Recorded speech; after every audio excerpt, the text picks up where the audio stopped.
Some people come to Paris because they want to visit the iconic sites. Some people come because they want to admire the art and architecture. Some people come because they want to bring their loved one to a romantic city. And some people come to visit Disneyland Paris. But us, we came to Paris to eat yummy food. And that's what this video is about. A recap of all the stuff we ate, both French and not as French, but all the delicious food that we ate these 3 days. I love a lot of things about Paris. I love the architecture. I love the history. I love the touristy sites. I really love watching the Eiffel Tower at night. And I noticed that even in Paris, I can find things that my YouTube channel is known for. For example, British stuff, like this "Keep calm and eat pizza" sign on an Italian restaurant, and reminders of Queen Elizabeth everywhere, since her funeral was happening while we were there in Paris. The metro stop, normally named after her grandfather, Georges V, had the signs all temporarily changed to honor Queen Elizabeth II. Paris was also a good place to find Magenta stuff. Magenta stores, Magenta clothes. Ooh la la, c'est magnifique! Magenta shoes, even a bright magenta beret that I wanted to buy but did not. Ian loves riding bikes in Paris and convinced me to give it a go as well. The e-bikes were great and not too expensive to rent. I don't always love riding the metro. Sometimes it's crowded, and on this trip I got COVID on the metro. And also, when we first arrived in Paris, we had a dramatic run-in with some pickpocketers. I'll link to that video in the description. Beware of pickpockets. Achtung vor Taschendieben. それにご注意ください. But the thing I really love, most of all about Paris, my favorite thing, is the food. We ate our first meal in Paris near the Pompidou. We stopped at a Sidewalk cafe for a spot of lunch after church. The place was called La French Guinguette or something like that. We ordered food that was not very French. Wok-seared salmon teriyaki with vegetables and crispy chicken with house-made barbecue sauce. Both of the dishes were delicious. We enjoyed this meal with the cute American couple we met at church. They were delightful lunch companions and even agreed to take selfies with us. Speaking of selfies, I stopped by this restaurant to take a selfie in front of the magenta flowers. And then this dude walked by. So funny. Later that night, we decided to have a warm meal of some classic French bistro foods at a cafe near the Moulin Rouge. We stepped into Café Blanche on a cold and windy Sunday night. I was craving French onion soup, and we wanted something else nice and savory and French to eat. Small restaurant with authentic French homemade food. Here is the French onion soup, and it smells fantastic. Vegetable quiche with salad and pomme frite. We enjoyed the savory and cheesy onion soup, the salad, fries, and quiche. It was just the right supper. The next day, we wanted to sample some bakery delights, so we headed to the famous department store, which I call Galeries Lafayette. Of course, I'm sure it's not pronounced that way, but as I always say, I'm rubbish at pronouncing French words, so please forgive me. The building has breathtaking architecture. I was in search of yummy food to eat there, but on the way, I shall give you the Magenta report. So much magenta, especially shoes.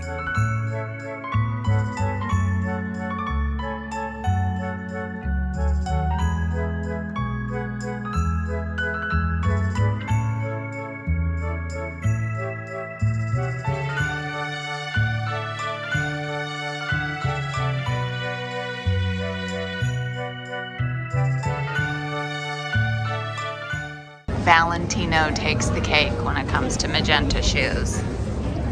Look at this! If you're interested, these here are about 900 euros. The food hall is mind-boggling.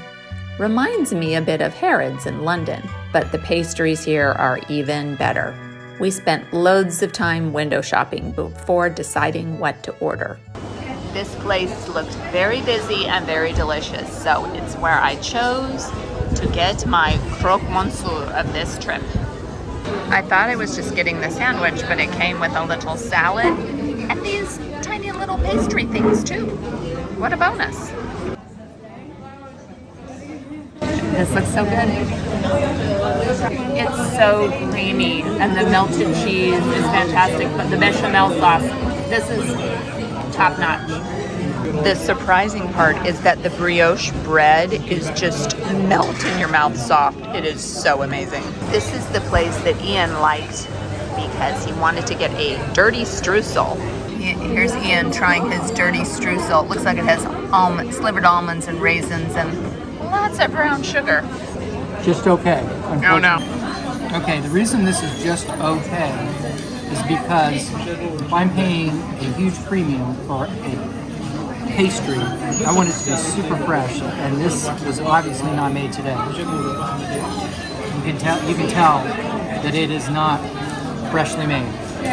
Now that is a chocolate croissant.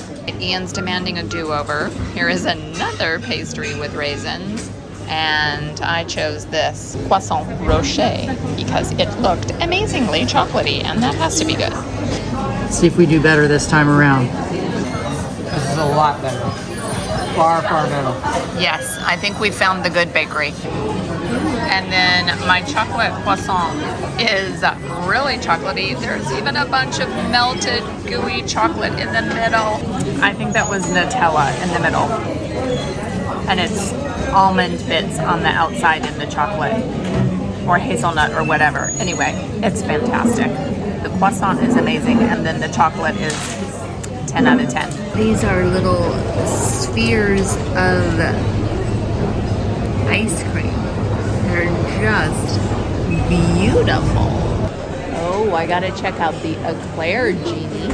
Well, the lemon meringue one looked good, but I'm sorry, I would have to go with the magenta one, the strawberry. Those cookies look absolutely amazing, but I'm sorry, I cannot eat American cookies in Paris. That's just wrong. Later, whilst Ian was off biking around, I decided to walk over and visit Notre Dame. It's a good thing Ian's not walking to Notre Dame with me right now, or he would make me stop here for gelato. It's his favorite gelato place, but we'll be back in Texas in a few days and he can go to the location there. So sad to see Notre Dame as a construction site. Rebuilding.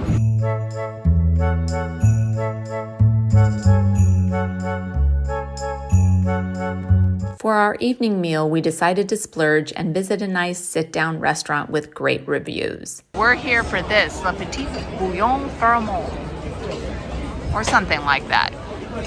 We are excited. We've heard this place is really good and affordable.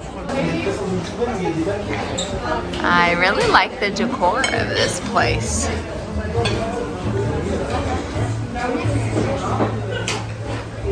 This restaurant has been around since 1832. We got an English menu without even asking for it. We have some freshly sliced baguette, my highly recommended chicken and mushroom sauce with mashed potatoes, and Ian has the Boeuf Bourguignon, or beef burgundy for us Americans. Julia Child would be so proud that Ian is eating this in Paris. That looks like it's really tender, falling apart. Yeah. Ian refused to look at the camera and give me a food review, but the beef was tender and tangy and delicious. And the tiny pasta and veg were the perfect accompaniment. And here is my super creamy chicken with mushrooms and mashed potatoes. That sauce is fantastic. It is so creamy and well seasoned. Love it. The high recommendations were warranted. 2 more must-eat things on my list this trip: creme brulee and chocolate mousse. Oh, that looks good. Ooh, I can see like the vanilla bean in it. Is it good? Mm-hmm. And I can tell you that my chocolate mousse is really rich and creamy and kind of fluffy, and this is the best chocolate mousse I've ever had. Ian's favorite part of the meal was the fact that the bill was so reasonable. These are 2022 prices, but this place was a great value for such delicious, classic French dishes. They don't take reservations, so come early like we did. We were here by about 6:30. Now there is a long queue outside the door. I know this is not very Parisian, but after all the decadent food I ate in Paris, the last morning there I was desperate for a healthy breakfast. So I found this place next to my hotel. They sell clean foods made with whole ingredients. I was not tempted by the baked goods, and I wasn't in the mood for a yummy salad quite yet because it was before 10 a.m. I was happy to see that a lot of the signage in this shop was in English, so I could figure it out. And I was super chuffed to see that they had protein shakes, which was exactly what I wanted. I talked them into making a chocolate nut banana protein shake similar to what I make myself at home. It was perfection. Today is our last day in Paris, and I have my priorities. I still have not had a baguette with some delicious French cheese, and I also have not had a crepe yet. So that's got to happen today. Brulee is supposed to be a great place to find delicious food. So I'm going to this Parisian market street, see if I can find a delicious fresh baguette with French cheese. Oh no, here is another location of Ian's favorite gelato shop, but he and I had a discussion about this, and I said, you gotta choose.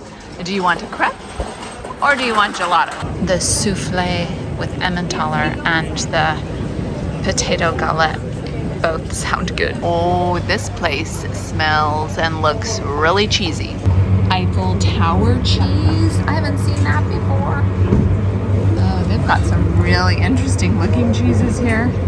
Oh, and there's that cheese that looks like a Hershey Kiss. Okay, I got this nice baguette with seeds on it, and it's got some brie, and it also has tomatoes and lettuce, which I didn't really want, but since heaven knows I'm not eating enough vegetables these days, I will just eat it and enjoy it. So let's see how it is. The baguette is wonderful. The seeds on it make it extra good. The cheese is fantastic. I want to get rid of the lettuce though. It's kind of ruining the whole thing for me. But I'm really glad I found this. All right. Hopefully this still has the tart in it that I bought without being totally mangled. I have walked all over trying to find a quiet spot. But look, it's like a little pyramid the way they wrapped it at the bakery. Look at this beautiful tart. I don't know exactly what it is, but I think it's something lemony with raspberries around it.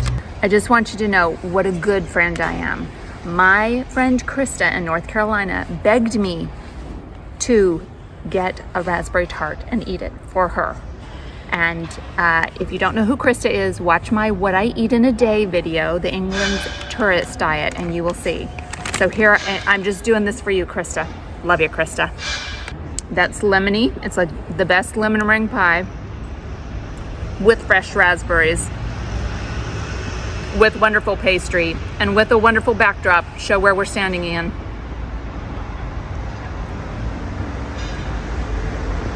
Bonus surprise, there's another layer of raspberry stuff underneath it. Oh, it's so good. One last sweet treat before we head back to Texas. I was determined to have a crepe from a sidewalk stand before leaving Paris. So I found this place and perused the menu, even though I knew I had to have Nutella and I needed to have fresh strawberries to go along with it. I love watching the cook prepare the crepes. They are so skilled at doing them just right, including the big flip, which I think I would flop if I tried to do. Oh, he's making mine now. On goes the Nutella and then the fresh strawberries. Here's mine and also Ian's, which was Nutella and banana. Oh yeah, this is the business. This is what I've been waiting for.